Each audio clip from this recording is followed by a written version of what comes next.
best of Gypsy Brass from 10 Prajini, Romania, Fanfare Ciocarlia. Întrebare. Cum ajung 12 oameni cu o situație precară de viață, dintr-un sat uitat de lume, fără utilități și drumuri curente, să cânte la decernarea Premiului Nobel pentru Pace, dar niciodată faimoși în propria lor țară? Răspuns? Pare a fi o întrebare fără răspuns. Și totuși, oamenii ăștia au reușit.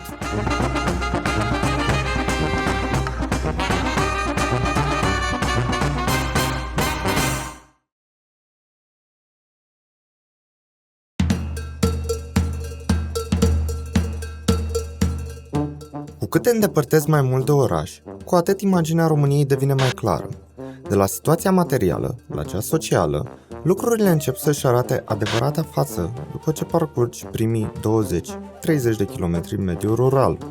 Satul 10 Prăjini este o dovadă destul de bună când vine vorba de a exemplifica acest aspect al țării.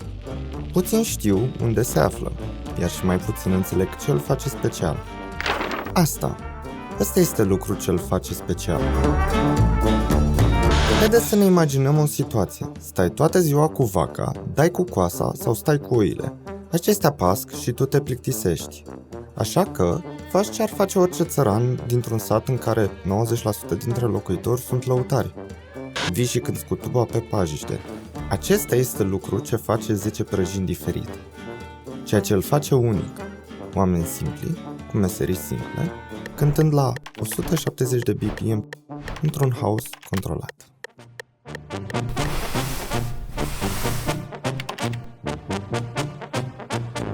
Așa începe povestea Fanfarei Ciocarlia. 12 oameni, conduși de Ioan Ivancea, cântă pentru tipul ăsta, Andreas, german, ce e dependent de cultura balcanică și de muzica lăutărească de fanfară. Arnst este unul dintre puținii străini care au vizitat vreodată satul. Se împrietenește rapid cu localnicii, oamenii îl acceptă și împar puținul pe care l-au cu el. Germanul devine fascinat de ei și viceversa.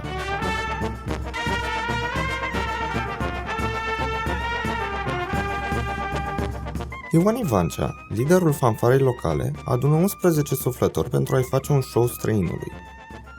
Așa începe o prietenie adevărată, prin care unul vede evadarea din sărăcie, iar celălalt oportunitatea de promovare a culturii balcanice.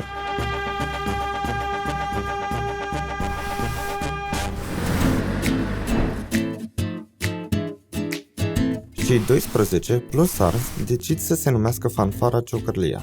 Ei se fac pașapoarte și pleacă cu autocarul spre Berlin. Arnst și tovarășul lui, Helmut Newman, decid să organizeze un turneu prin cluburile și festivalurile din Germania pentru prăjiniști, devenind cuvântul magic: faliți! Turneul i-a costat atât de mult încât, după spusele lui Arnst, dacă nu se întâmpla o minune, povestea ar fi fost mult mai scurtă. Și așa apare minunea. WDR, o televiziune locală, iubește fanfara, iubește faptul că fanfara aduce ceva nou, ceva fresh, ceva care poate să aducă bani și să atragă un nou public. Așa că, acești oameni decid să arunce cu bani în cei doi manageri ai fanfarei, ducând la concerte și promovare și atrăgând un public enorm. 12 oameni care pleacă dintr-un sat fără apă curentă și fără asfalt devin o nouă senzație, ce duce la înființarea unei case de promovare create special pentru ei.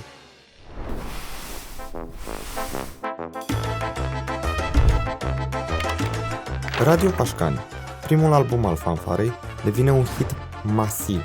Again, în 97. Spotify și iTunes sunt de domeniul viitorului. Toată lumea stă să rupă atomic, ascultă casete sau viniluri și poate CD-uri. Era pe când scoaterea unui album putea, în funcție de succesul acestuia și luând cheltuielile în calcul, să lanseze sau să distrugă o trupă. Radio Pașcani, înregistrat la studiourile Electrocore din București, vinde 150.000 de exemplare. Fanfara ajunge să dea boom, devenind virală în Germania, înainte să existe termenul de viral.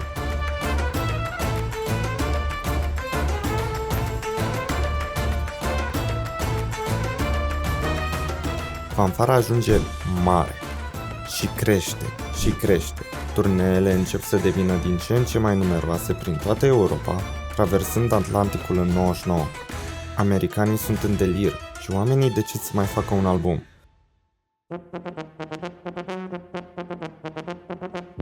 Când zici sau cauți Fanfara Ciocărlia, asta e una dintre cele mai afișate poze. Coperta albumului devine identitatea formației. Ea aduce și mai multă recunoaștere din partea publicului străin, fiind apreciată chiar și în Japonia și Australia. Și nu doar fanfara crește. Materialele, promovarea, numărul albumelor, colaborările, toate încep să crească. Apar oameni care vor să facă documentare despre cei 12 din 10 prăjini. Apar interpretări din jazz standard gen West Side Blues sau colaborări cu formații din state vecine. Apare Yak Bari în 2001, hit. Apare Gilligan Abdi în 2005, hit. Fiecare album care urmează devine expansiv, devine un univers propriu de colaborări, de reinterpretări, de influență de la vest la est, de la jazz american la muzică balcanică. Not bad pentru o formație venită din necunoscutul României. Din păcate, lucrurile iau o întorsătură mult mai sumbră.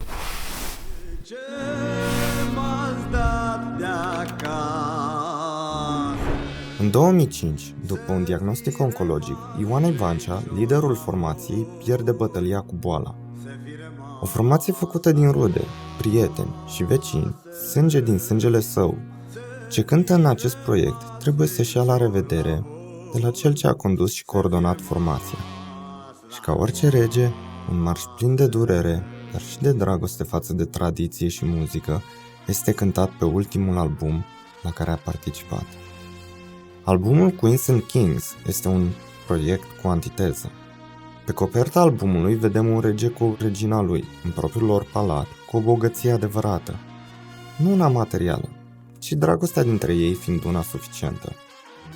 O poză și un album ce definesc cel mai bine despre ce e vorba în Fanfara Ciocărlia.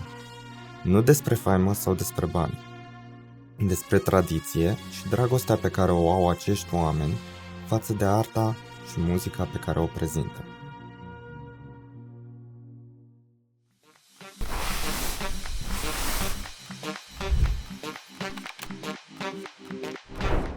Pentru promovarea albumului, Fanfara începe un turneu oficial.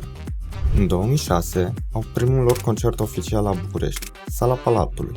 Tot în același an, BBC Radio 3 le acordă premiul World Music Award, adăugându-se la recunoștința și însemnătatea internațională de care au parte. Premiu după premiu, Fanfara dovedește de fiecare dată că este o grupare compusă din artiști de primă clasă care permite să împartă scena cu artiști internaționali.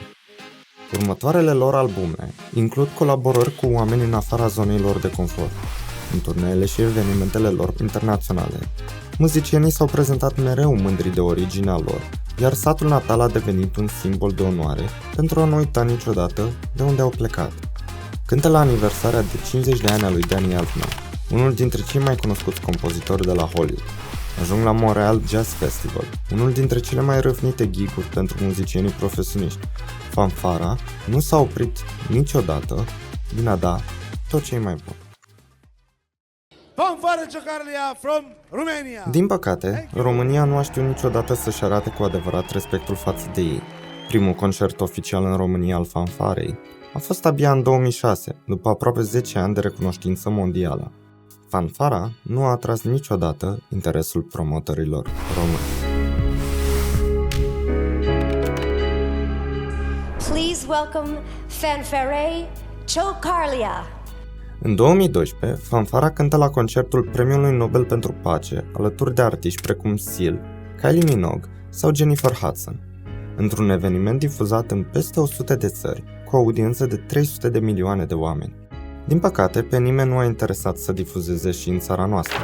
Să fim pe aceeași scenă cu vedete de la Hollywood pe care le știam de la televizor, pentru noi a fost un mare moment de mândrie. Dar am fost puțin dezamăgit că nicio televiziune din România, niciun ziarist, nu a scris despre acest moment. Noi eram acolo și reprezentam România pe scena premiilor Nobel. De fiecare dată, cu fiecare ocazie și succes răsunător pe care l-au avut în afară, Fanfara a fost lăsată mereu la o parte în România.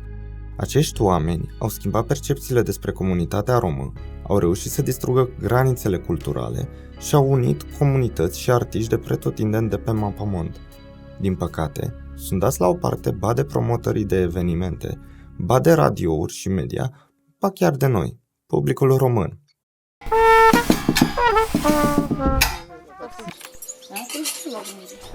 Pentru mine înseamnă să fiu din satul 10 Prăjini, să dezvolt mai mult muzica, să fac ca și alți oameni din generația mai nouă să au și ambiția de a face muzică pentru a rămâne tradiția aceasta. Mai mult prietenia noastră este legată prin muzică. Din prima dată când ne-am făcut această trupă, copii din 10 Prăjini, noi ne-am înțeles foarte bine, n-am avut nicio ceartă. Ce am vrut să învățăm, am învățat toți, am repetat. La noi a fost sentimentul acesta, să nu ne certăm, să învățăm unul de la altul și să respectăm unul pe altul, să fim ceva de neuitat. Atunci când bat, mă simt foarte bine, mă simt să bucur oamenii, să distrez oamenii, să se simtă toți bine. E tezaurul nostru și trebuie să-l ducem mai departe și nu trebuie să-l lăsăm. Dacă nu alții, măcar noi. Să ne vadă oamenii că suntem copii și ducem tradiția mai departe. Există totuși un loc în România în care fanfara inspiră și duce arta mai departe. În satul 10 Prăjini, copiii încă învață de la părinți propria lor tradiție pentru a o păstra vie. Publicul român, odată cu schimbarea generațiilor, începe să accepte și să aprecieze din ce în ce mai mult cultura romă, care implicit este și cultura noastră. În loc să ne negăm rădăcinile și arta populară, hai să ne mândrim cu ce avem și să apreciem că, cu doar câteva sunete de la niște instrumente de alamă, putem, într-adevăr, să ne respectăm artiștii și implicit pe noi înșine.